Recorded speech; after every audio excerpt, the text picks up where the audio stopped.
हरे कृष्णा। आप सबका स्वागत है Krishna conscious books YouTube channel पर। तो आज हम करने जा रहे हैं छठे दिन की यात्रा।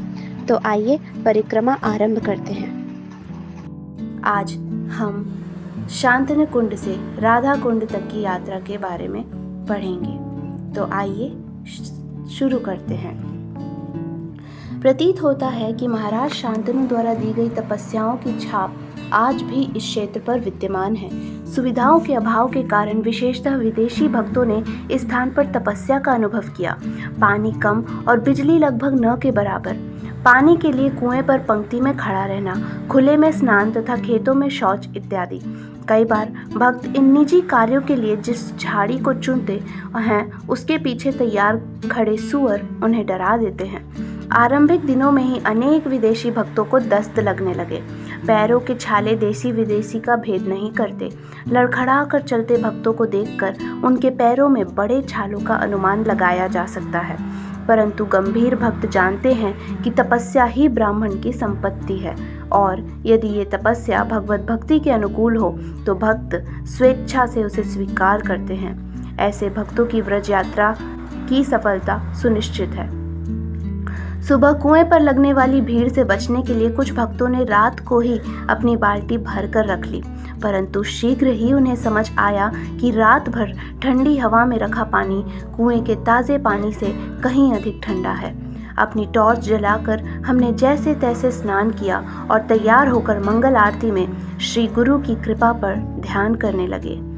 महाप्रभो कीर्तन नृत्य गीत वादित्रमाद्यं मनसोरसेन रोमांचकं पाशु तरंगभाजो वंदे गुरो श्री चरणारविंदम। श्री चैतन्य महाप्रभु के संकीर्तन आंदोलन में कीर्तन, नृत्य, गायन तथा वाद्य यंत्र बजाते हुए जो भाव विभोर हो उठते हैं तथा अपने मन में विशुद्ध भक्ति के रसों का आस्वादन करते हुए जो अश्रुपात, कंपन तथा रोमांच आदि भावों का अनुभव करते हैं, ऐसे श्री गुरुदेव के चरण कमलों में मैं सादर वंदना करता हूँ। हमारे कार्यक्रम की सराहना करते हुए एक भक्त ने मुझसे कहा, यद्यपि हमारा परिक्रमा दल चलता फिरता मंदिर है, फिर भी मुझे ये देखकर अच्छा लगा कि यहाँ दैनिक कार्यक्रम का कठोरता से पालन होता है। हमें अपने इस्कॉन मंदिर की कमी नहीं खल रही। एक अन्य भक्त बोले, वास्तव में घर पर कई बार हमें पूरे कार्यक्रम में भाग लेने का अवसर नहीं मिलता, परंतु परिक्रमा हमें कार्तिक महीने में मंगल आरती से लेकर दामोदराष्टक तक सारे कार्यक्रमों में भाग लेने की सुविधा देती है। एक तीसरे भक्त ने कहा, ये एक विशेष अनुभव है। चारों ओर फैला अंधकार श्री श्री निताई गौर सुंदर पर ध्यान केंद्रित करना सरल बना देता है। भोर की पावन वेला में भगवान एवं श्रील प्रभुपाद का दर्शन मेरी सारी चिंताओं को दूर करता है। विश्वास बढ़ता है कि वे मेरी रक्षा करेंगे, मुझे केवल उनके पीछे चलना है। आज का गंतव्य राधा कुंड है। राधा कुंड के स्मरण मात्र से भक्त उल्लासित हो उठते हैं। सूचना सुनकर हम सब जय जय श्री राधे श्याम पुकार उठे। वैष्णव दिन दर्शिका के अनुसार आज श्रील नरोत्तम दास ठाकुर का तिरोभाव दिवस है। 16वीं सदी में उनका जन्म पश्चिम पूर्व बंगाल, इस समय बांग्लादेश, खेतुरी ग्राम में हुआ। वे राजा कृष्णानंद दत्त के पुत्र थे और बचपन से ही उन्होंने भगवत भक्ति के लक्षण प्रकट किए। युवावस्था में पद्मा नदी में स्नान करते समय उन्हें वह भगवत प्रेम प्राप्त हुआ जो कुछ समय पूर्व स्वयं महाप्रभु ने उनके लिए वहां छोड़ा था। तत्क्षण वे गौर प्रेम से मदोन्मत्त हो गए। श्री चैतन्य महाप्रभु उनके सपने में आए और उनसे वृंदावन जाकर लोकनाथ गोस्वामी से दीक्षा लेने के लिए कहा। लंबे समय तक गोस्वामी जी की नम्रता पूर्वक सेवा तथा याचनाएं करने के बाद उन्हें दीक्षा प्राप्त हो गई। नरोत्तम ने जीव गोस्वामी से शिक्षा ली और गोस्वामियों की पुस्तक का वितरण एवं श्री चैतन्य महाप्रभु के मिशन का प्रचार करने के लिए श्रीनिवास आचार्य एवं श्यामानंद पंडित के साथ बंगाल एवं उड़ीसा की यात्रा की। ये दोनों नरोत्तम के घनिष्ठ मित्र एवं सहपाठी थे। नरोत्तम विलास नामक पुस्तक उल्लेख करती है कि जब नरोत्तम दास ठाकुर ने इस संसार से प्रयाण किया, उस समय पद्मा नदी के तट पर उनका शरीर दूध बनकर नदी के पवित्र जल में समा गया। उनके शिष्यों ने तुरंत उसमें से कुछ दूध समेट लिया। जियागंज, पश्चिम बंगाल में गंगा नारायण चक्रवर्ती के घर के पास आज उनकी दुग्ध समाधि स्थित है। उनकी पुष्प समाधि के दर्शन वृंदावन के राधा गोकुलानंद मंदिर में किए जा सकते हैं। वृंदावन में अपने निवास के दौरान नरोत्तम एवं श्रीनिवास ये दोनों राघव पंडित के साथ व्रजमंडल परिक्रमा पर गए थे। हम नरोत्तम दास ठाकुर द्वारा वृंदावन वास की इच्छा रखने वाले भक्तों के लिए दी गई शिक्षा का स्मरण करने लगे। विषय छाड़िया कबे शुद्ध हबिमाना, कबे हम हेराबो श्री वृंदावन। जब मेरा मन समस्त भौतिक चिंताओं एवं इच्छाओं से पूरी तरह मुक्त एवं शुद्ध हो जाएगा, तब श्री वृंदावन और राधा कुंड के माधुर्य प्रेम को मैं समझ पाऊंगा। तब मेरा आध्यात्मिक जीवन सफल होगा। धाम पर पड़े आवरण से परे देखने के लिए हमें भौतिक इच्छाओं से ऊपर उठना होगा। धाम का स्वरूप गुरु एवं पूर्ववर्ती आचार्यों की कृपा से प्रकट होता है, परंतु हमें वैष्णव सेवा करके गंभीरता पूर्वक जप करना होगा तथा शास्त्रों में दिए गए वर्णानुसार व्रज को देखकर उनकी कृपा प्राप्त करने हेतु प्रयास करने होंगे। पदाचारी मार्ग मुलायम है और हमारी आंखों एवं मुंह पर वह व्रज रज जमी है जिसने एक समय भगवान के चरण कमल को स्पर्श किया था। कुछ खेत पार करने के बाद हमें एक खेत में लगा पानी का बड़ा पंप दिखाई दिया। हम सब तरोताज़ा हो गए। वहाँ से हमने गणेशरा नामक गांव पार किया। ये 5000 साल पूर्व ब्रजवासी इस गांव में श्री कृष्ण की प्रसन्नता हेतु फूल उगाते थे। हमने गंधर्व कुंड देखा जहाँ प्रतिदिन गंधर्व स्नान करने आते हैं। पूरे रास्ते हमारे भक्त मिलने वाले लोगों को मिश्री प्रसाद बांटते हैं। कुछ भक्त श्रील प्रभुपाद की पुस्तकें वितरित करते हैं। खेचरी। शीघ्र ही हम पूतना के जन्म स्थान खेचरी पहुँचे। हवा में उड़ने वाली डाकिनी को खेचरी कहा जाता है। पूतना के ही समान आसुरी उसके 2 छोटे भाई बकासुर और अघासुर का जन्म भी यहीं हुआ था। इस गांव में बना कुंड चारों ओर से छायादार वृक्षों से घिरा हुआ है। यहाँ मुझे कथा सुनाने के लिए कहा गया और मैंने पूतना वध तथा पूतना के इतिहास की कथा कही। गर्ग संहिता में कहा गया है कि पूर्व जन्म में पूतना बलि महाराज की पुत्री रत्नमाला थी। रत्नमाला के पिता नर्मदा नदी के तट पर अश्वमेध यज्ञ कर रहे थे। जब रत्नमाला ने भगवान वामन को वहां आते देखा तो उसका वात्सल्य प्रेम उमड़ पड़ा। उसके मन में वामन देव जैसा पुत्र प्राप्त करने की इच्छा जगी। वो ऐसे पुत्र को स्तनपान कराकर सौभाग्यवती एवं संतुष्ट होने की कल्पना करने लगी। परंतु जब वामन देव ने बलि महाराज को बंदी बना लिया तो रत्नमाला के मन में वामन देव का वध करने की इच्छा हुई। भगवान उसके मनोभाव को जान गए और उसकी दोनों इच्छाएं पूरी करने का निश्चय किया। रत्नमाला द्वापर युग में पूतना बनी और दुष्ट भावनाएं होते हुए भी उसने भगवान को स्तनपान करवाकर भगवान की धात्री का पद प्राप्त किया। वेदों के अनुसार व्यक्ति की 7 माताएं होती हैं और उनमें से एक धात्री है। गांव से निकलते समय हमारी परिक्रमा के पुराने सदस्य राधा रमन स्वामी ने बताया कि इस गांव के निवासी नहीं चाहते कि उन्हें पूतना से संबंधित देखा जाए। जब उनसे पूछा जाता है कि क्या यहीं पूतना का जन्म हुआ था, कई बार वे मना कर देते हैं, परंतु खेचरी ग्राम में कुछ भी अमंगल नहीं है। यह भी भगवान के धाम का अंग है। इस पवित्र गांव की सुंदरता देखकर हमारा मन एवं इंद्रियां प्रफुल्लित हो गईं। मैंने चारों ओर दृष्टि घुमाई। आंखें मूंद कर बैठे भक्त कथा पर चिंतन कर रहे हैं।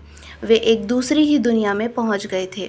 1 महीने तक हम सच्चा ब्रजवासी जीवन जिएंगे। जप, शास्त्र अध्ययन, ध्यान तथा अधिकाधिक जप, अधिकाधिक शास्त्र अध्ययन एवं भगवान के चरण कमलों पर अधिकाधिक ध्यान की उत्कंठा। खेचरी के निकट ही एक रमणीय मयूर वन है जहाँ श्री कृष्ण मोरों के साथ नृत्य करते थे। श्रीमद् भागवतम के दशम स्कंद के 21वें अध्याय में इस लीला का उल्लेख मिलता है। श्रील विश्वनाथ चक्रवर्ती ठाकुर लिखते हैं कि एक समय मोरों ने श्री कृष्ण को बांसुरी बजाने के लिए कहा जिससे वे नृत्य कर सकें। मंत्र मुग्ध करती बांसुरी की धुन पर वे सब मोर श्री कृष्ण को घेर कर नृत्य करने लगे। तब श्री कृष्ण भी गीत गाते हुए उनके साथ नृत्य करने लगे। उनके नृत्य से मोर इतने प्रसन्न हुए कि सभी ने श्री कृष्ण को भेंट स्वरूप अपने मोर पंख दिए। एक सच्चे कलाकार के रूप में श्री कृष्ण ने शालीनता पूर्वक उन मोर पंखों को लेकर अपनी पगड़ी में सजा लिया। कल्प वृक्षों से भरे ये वन अन्य धर्मपंथियों तथा आधुनिक आध्यात्मवादियों से छिपे हैं। व्रज के वन उन लोगों के लिए एक गुह्य उपहार हैं जो प्रामाणिक गुरु शिष्य परंपरा के संपर्क में आए हैं। देखा जाए तो हमारे अंदर श्रील प्रभुपाद की कृपा प्राप्त करने की क्या योग्यता थी। हम अत्यंत भाग्यशाली हैं। हम स्वयं श्रील प्रभुपाद अथवा उनके निष्ठावान अनुयायियों से मिले हैं। उनके माध्यम से हम जान पाए हैं कि जीवन का लक्ष्य गोलोक वृंदावन में प्रवेश करना है। श्री कृष्ण की मोरों के साथ नृत्य जैसी मधुर लीलाएं आज भी यहाँ हो रही हैं। अविचलित श्रद्धा एवं स्थिर भक्ति द्वारा हम उन्हें देख सकते हैं। जब हमारी आंखों में प्रेम का अंजन लगा होगा, केवल तभी हम अपनी इंद्रियों की पहुंच से कहीं परे इस दृश्य को देख सकेंगे।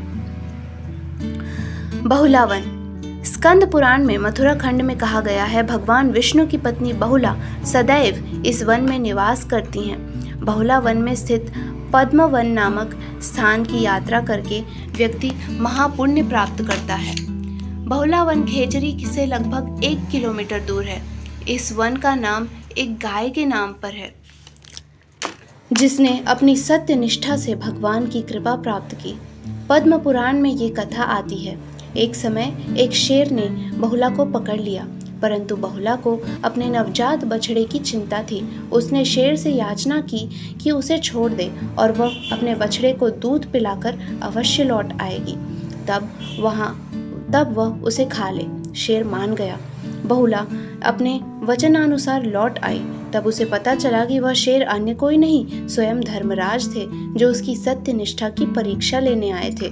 श्री कृष्ण भी वहां आए और बहुला से इतने प्रसन्न हुए कि उसे अपनी एक पत्नी का पद प्रदान किया।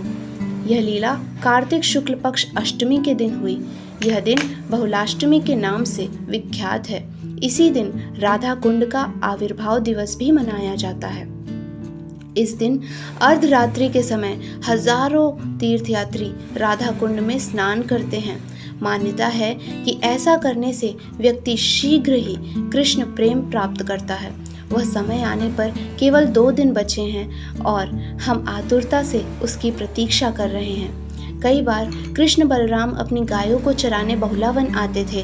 अपनी व्रज यात्रा के दौरान श्री चैतन्य महाप्रभु ने यहीं पशुओं, पक्षियों तथा वृक्षों के साथ मधुर भावनाओं का आदान प्रदान किया था और वे सब जानते थे कि महाप्रभु के रूप में उनके श्याम सुंदर ही वृंदावन लौट कर आए हैं। महाप्रभु को देखकर घास चरती गायों का झुंड उच्च स्वर में रंभाने लगे। उन्हें अपनी ओर आता देखकर महाप्रभु प्रेम की तरंगों से स्तब्ध रह गए और गायें अत्यंत स्नेहपूर्वक महाप्रभु के शरीर को चाटने लगी। कुछ शांत होकर श्री चैतन्य महाप्रभु भी गायों को पुचकारने लगे। गाय महाप्रभु का संग छोड़ नहीं पा रही थी और उनके साथ चलने लगी। भंवरे तथा तोते एवं कोयल जैसे पक्षी उन्हें देखकर पंचम स्वर में गाने लगे और मोर उनके सम्मुख आकर नृत्य करने लगे।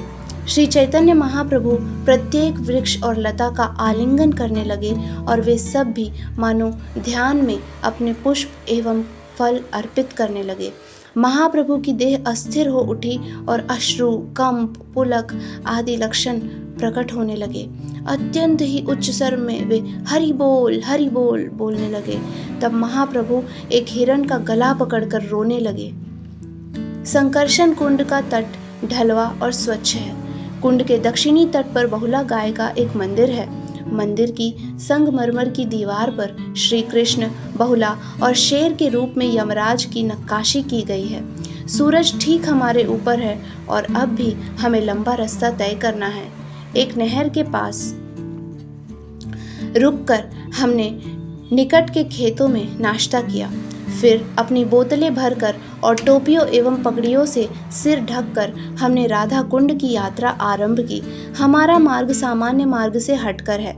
सामान्यतया लोग वृंदावन राधा कुंड मार्ग से जाते हैं, जिसमें राल और बस्ती नामक 2 गांव आते हैं। हम इन 2 गांवों में नहीं जा पाएंगे, परंतु पुस्तक में इनका एवं कुछ अन्य स्थानों का वर्णन अवश्य करेंगे। बस्ती का अर्थ है निवास।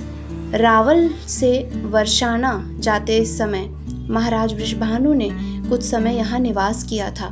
धीरे धीरे इस गांव का नाम बस्ती पड़ गया। यहाँ से 3 किलोमीटर दक्षिण पश्चिम में श्रीमती राधा रानी की नानी मुखरा का गांव मुखराई है। जिस समय महाराज वृषभानु वर्षाना स्थानांतरित हुए, उसी समय कंस द्वारा भेजे असुरों के आतंक को देखते हुए नंद महाराज ने भी अपने समुदाय के साथ गोकुल से नंदग्राम जाने का निर्णय लिया। श्रील विश्वनाथ चक्रवर्ती ठाकुर के अनुसार उस समय श्री कृष्ण 3 साल 4 महीने के थे। जाते समय उन्होंने गोवर्धन पर्वत तथा यमुना के बीच एक स्थान को अपना निवास बनाया। आज वह स्थान छठी करा के नाम से जाना जाता है। दिल्ली आगरा महामार्ग तथा वृंदावन मार्ग का जंक्शन बिंदु। इससे पहले छठी करा का नाम था शकटावर्त। यहाँ निवास के दौरान व्रजवासियों की सुरक्षा के लिए सारे शकटों बैलगाड़ियों को गोलाकार आवृत रूप में खड़ा किया गया था। वे 3 साल और 4 महीने शकटावर्त में रहे। तब श्री कृष्ण नंदग्राम चले गए और मथुरा जाने से पूर्व पुनः 3 साल और 4 महीने नंदग्राम में रहे। छठी करा और राधा कुंड के आधे रास्ते में राल गांव है। ये बस्ती से 7 किलोमीटर उत्तर पूर्व में स्थित है। छठी करा पर नंद महाराज का पड़ाव इतना विस्तारित था कि राल तक फैला था। इस क्षेत्र में एक अन्य महत्वपूर्ण स्थान है सूर्य कुंड। यह छठी करा और राधा कुंड के बीच से उत्तर की ओर जाने वाली एक सड़क पर स्थित है और बस्ती से 7 किलोमीटर उत्तर में है। भगवान के आवरण को जानते हुए देवतागण उनका दर्शन लेने के लिए आए।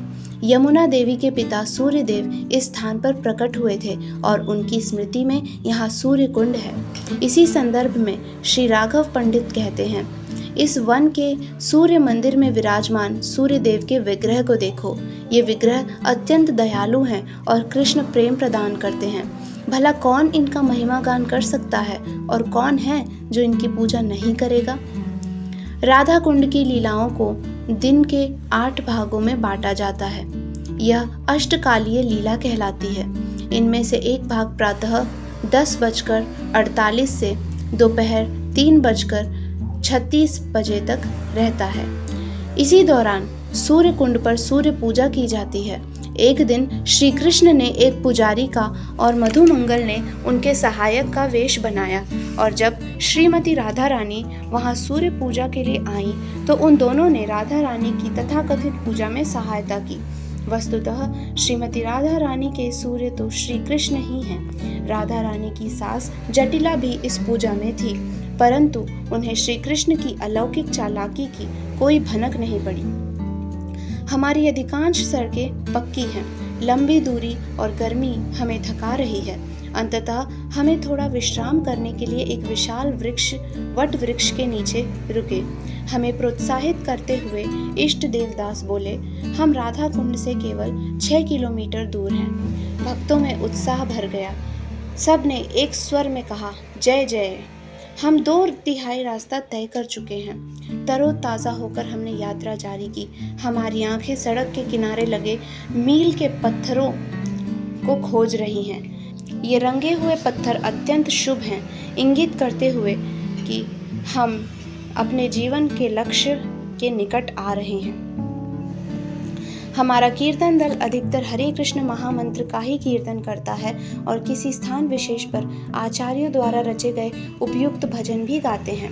व्रजमंडल परिक्रमा के दौरान हम अक्सर श्री व्रजधाम महिमामृत गाते हैं और आज तो हम और अधिक तन्मयता से इसे गा रहे हैं। जय राधे, जय कृष्ण, जय वृंदावन, श्री गोविंद गोपीनाथ मदन मोहन, श्याम कुंड राधा कुंड गिरि गोवर्धन, कालिंदी यमुना जय जय महावन। इस समय इस गीत का दूसरा पद विशेष महत्व रखता है। मृदंग वादक अपनी पूरी शक्ति कीर्तन में उड़ेल रहे हैं और भक्तगण उत्साहपूर्वक प्रमुख कीर्तनकार के चारों ओर नृत्य कर रहे हैं। राधा कुंड के दर्शन की उत्कंठा को रोक पाना कठिन हो रहा है, तो आज हम बहुला वन से निकलकर राधा कुंड की ओर जा रहे हैं। इस दौरान हमने वृंदावन के वन में प्रवेश किया। यह व्रज के 12 वनों में से 5वां है। राधा कुंड और गोवर्धन वृंदावन के क्षेत्र में आते हैं और इसी प्रकार बरसाना, नंदग्राम, जावट, शेरगढ़ और चीरघाट भी। राधा कुंड दोपहर बाद हम अपने पड़ाव पर पहुंच गए। यह स्थान गोवर्धन परिक्रमा मार्ग पर राधा कुंड गांव तथा कुसुम सरोवर के बीच स्थित है। अगली 3 रात हम यहीं बिताएंगे। ये सौभाग्य ही अपने आप में उत्सव का कारण है। हम ब्रह्मांड के सर्वाधिक पवित्र स्थान की धूल में रहेंगे। हमारे साथ आए भक्त अरुण राधा कुंड दर्शन का अपना अनुभव बताते हैं। वे परिक्रमा दल में बहुत पीछे छूट गए। जब वे राधा कुंड के टी जंक्शन पर पहुंचे तो उन्हें मालूम नहीं था कि दाएं जाना है या बाएं, और उन्हें हमारे परिक्रमा दल का कोई सदस्य भी दिखाई नहीं दे रहा था। वे बताते हैं, इसी उलझन में मैं वहां खड़ा ही था कि एक अधेड़ माता जी वहां पहुंची। उन्हें भी दिशा का ज्ञान नहीं था। अंततः हमने श्री कृष्ण पर निर्भर रहते हुए दाएं मुड़ने का निश्चय किया। हम सीधे राधा कुंड पहुंचे। उस सुंदर दृश्य का वर्णन करने के पश्चात हम समझ गए कि अपने शिविर पहुंचने के लिए हमें दूसरी दिशा में जाना होगा। मुझ पर तो निश्चित ही विशेष कृपा थी। परिक्रमा दल परसों राधा कुंड के दर्शन के लिए जाने वाला था और मुझे कल तड़के ही अपने देश के लिए वापस लौटना था। यदि मैं भटका नहीं होता तो शायद मुझे राधा कुंड का दर्शन किए बिना ही जाना पड़ता।